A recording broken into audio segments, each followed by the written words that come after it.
रायबरेली में और अमेठी में आपने और रायबरेली अमेठी की जनता ने और सब नेताओं ने मिलकर कांग्रेस पार्टी की जीत करवाई। इस बार जैसे प्रियंका ने कहा, कांग्रेस पार्टी रायबरेली में, अमेठी में, उत्तर प्रदेश में, बाकी हिंदुस्तान में एक होकर लड़ी। और मैं समाजवादी पार्टी को कहना चाहता हूं कि इस चुनाव में उत्तर प्रदेश में आपका हर एक कार्यकर्ता कांग्रेस पार्टी के कार्यकर्ता से मिलकर एक साथ लड़ा। मैंने सोचा कि ये क्यों हुआ, कि पहली बार मैंने देखा कि इंडिया गठबंधन, अलग अलग पार्टियां, कांग्रेस का हर कार्यकर्ता, समाजवादी पार्टी का हर कार्यकर्ता, डीएमके का हर कार्यकर्ता एक साथ खड़े होकर लड़ गए। पहले अलायंस होता था, एक साथ चुनाव लड़ते थे, मगर शिकायत आती थी कि भैया यहां उन्होंने मदद नहीं की, वो शिकायत करते थे यहां आपके लोगों ने मदद नहीं की। मगर इस बार सारे के सारे एक बन के, मैं आपको बताऊं, 1 इंच पीछे नहीं हटे। हर प्रदेश में, तमिलनाडु, उत्तर प्रदेश, हर जगह, मणिपुर, राजस्थान, कर्नाटक, तेलंगाना एक हो गए। और मैंने सोचा ये हो क्यों रहा है, ये हो क्यों रहा है, इसका कारण क्या है? इसके 2-3 कारण हैं। सबसे पहला कारण, जो देश की आत्मा को समझ आ गया कि नरेंद्र मोदी जी, अमित शाह जी हिंदुस्तान के संविधान को खत्म करने की कोशिश कर रहे हैं। जो हिंदुस्तान की नींव है उससे वो खिलवाड़ कर रहे हैं। इसीलिए पूरा देश एक साथ खड़ा हो गया। दूसरी बात, 2014 में हिंदुस्तान की राजनीति में एक बदलाव आया। पहली बार हमने देखा कि प्रधानमंत्री खुलकर हिंसा और नफरत की राजनीति कर रहे थे। और यह हिंदुस्तान की संस्कृति और हिंदुस्तान के धर्मों के खिलाफ है। और रास्ता मैं बताना चाहता हूं, और मुझे बहुत गर्व है कि रास्ता रायबरेली, अमेठी और उत्तर प्रदेश ने दिखाया है। उत्तर प्रदेश की जनता ने नफरत के खिलाफ, हिंसा के खिलाफ, अहंकार के खिलाफ दबाकर वोट दिया है।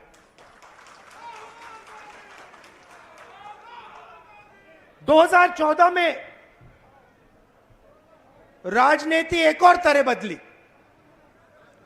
पहली बार हमने देखा कि राजनीति 20-25 लोगों के लिए की जा रही है। जनता के बीच में नफरत फैलाते हैं और फिर पूरा का पूरा फायदा 2-3 अरबपतियों को पकड़ा देते हैं।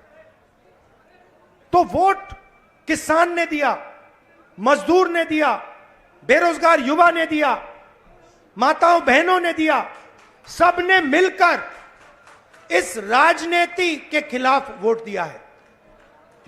अब हमारे ऊपर एक बहुत बड़ी जिम्मेदारी पड़ती है। सबसे पहले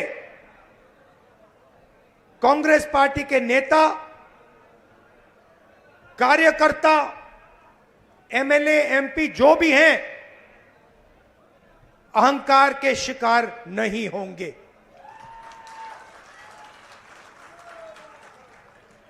दूसरी बात,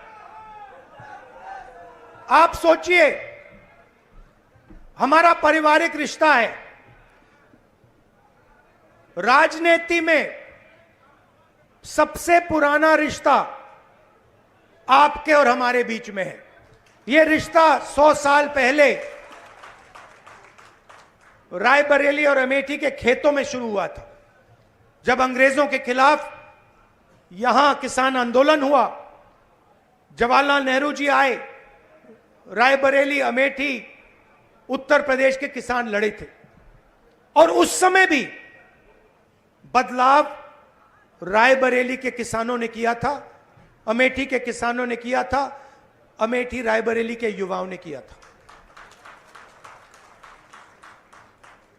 और इस बार भी आपने फिर से वही काम किया है।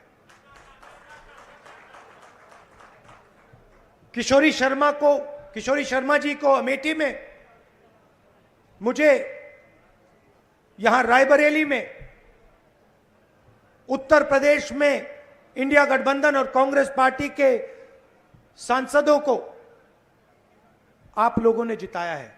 माहौल आपने बनाया है, पूरे देश में माहौल आपने बनाया है। आप अपनी शक्ति समझो, पूरे देश की राजनीति आपने बदल दी है। आपने देखा होगा, पहले नरेंद्र मोदी जी कह रहे थे मैं नहीं हूं, भगवान मुझे ऑर्डर देते हैं, मैं काम नहीं करता, भगवान मुझे ऑर्डर देते हैं, मैं करता हूं। पता नहीं कैसे भगवान है उनके, 24 घंटा अदानी जी और अंबानी जी की मदद करवाते हैं। मगर आपने फोटो देखी होगी कि नरेंद्र मोदी जी संविधान को ऐसे पकड़े थे, यूं कर रहे थे ना, देखा आपने? ये आपका काम था, ये आपने करवाया है। देश के प्रधानमंत्री को आपने मैसेज भेजा है कि संविधान को आपने छुआ तो देखो हम आपके साथ क्या करते हैं।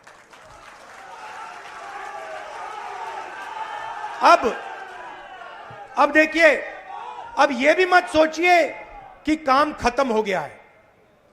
यह अभी काम शुरू हुआ है, यह शुरुआत है। हिंदुस्तान ने मैसेज भेजा है कि हमें नरेंद्र मोदी जी का विजन अच्छा नहीं लगता, हमें नफरत नहीं चाहिए, हमें हिंसा नहीं चाहिए, हमें मोहब्बत की दुकान चाहिए और हमें नया विजन चाहिए देश के लिए। और अगर देश को नया विजन देना है तो भाइयों और बहनों, उत्तर प्रदेश से ही देना होगा।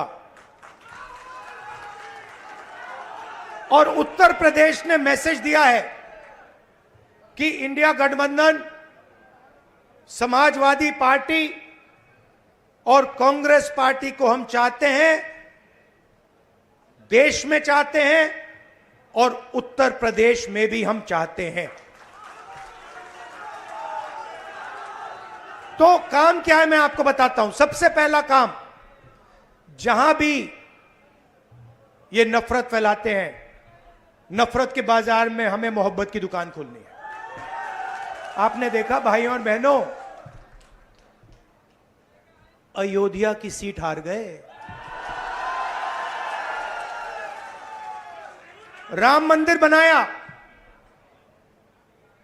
उसमें इनॉग्रेशन में एक गरीब व्यक्ति आपने नहीं देखा होगा, एक किसान नहीं था, एक मजदूर नहीं था, एक पिछड़ा नहीं था, एक दलित नहीं, आदिवासी राष्ट्रपति से कहते हैं तुम यहां नहीं आ सकती। और आपने वहां पे देखा, अदानी जी खड़े थे, अंबानी जी खड़े थे, देश के अरबपति खड़े थे, पूरा बॉलीवुड खड़ा था, क्रिकेट की टीमें खड़ी थी, मगर एक गरीब व्यक्ति नहीं खड़ा। तो जवाब अयोध्या की जनता ने भी दिया है। और सिर्फ अयोध्या में नहीं भाइयों और बहनों, सिर्फ अयोध्या में नहीं, वाराणसी में जान बचा के निकले हैं प्रधानमंत्री। और मैं आपको कहता हूं और बहन से कह रहा हूं, अगर ये लड़ जाती वाराणसी में अगर ये लड़ गई होती तो आज हिंदुस्तान के प्रधानमंत्री 2-3 लाख वोटों से वाराणसी का चुनाव हार जाते। मैं ये बात अहंकार से नहीं कह रहा हूं, मैं ये इसलिए कह रहा हूं क्योंकि हिंदुस्तान के प्रधानमंत्री को हिंदुस्तान की जनता ने मैसेज दिया है, ये आपकी जो राजनीति है हमें अच्छी नहीं लगी, हम इसके खिलाफ हैं, हम नफरत के खिलाफ हैं, हम हिंसा के खिलाफ हैं, हम मोहब्बत का देश चाहते हैं, हम प्रगति चाहते हैं, हम बेरोजगारी के खिलाफ हैं। आपने 10 साल इस देश में बेरोजगारी फैलाई, नफरत फैलाई, हिंसा फैलाई और हिंदुस्तान की जनता ने हिंदुस्तान के प्रधानमंत्री को जवाब दिया है।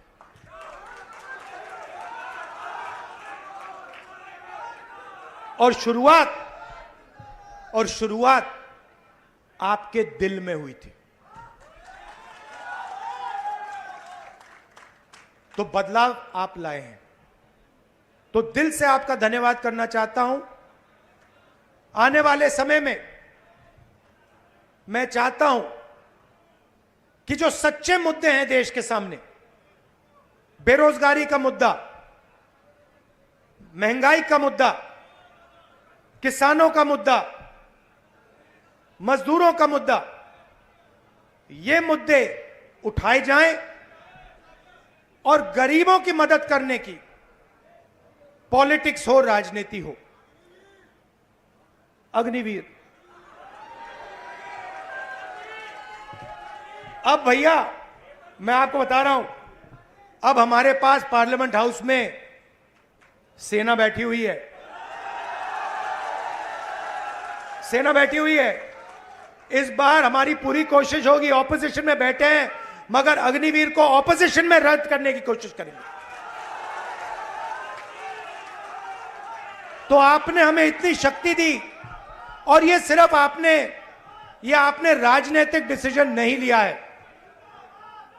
ये आपने जो वोट दिया है और रायबरेली के हर एक व्यक्ति ने जो दिया है, ये राजनीतिक डिसीजन नहीं था, ये मोहब्बत का डिसीजन था और इस बात को मैं जिंदगी भर नहीं भूलने वाला हूं।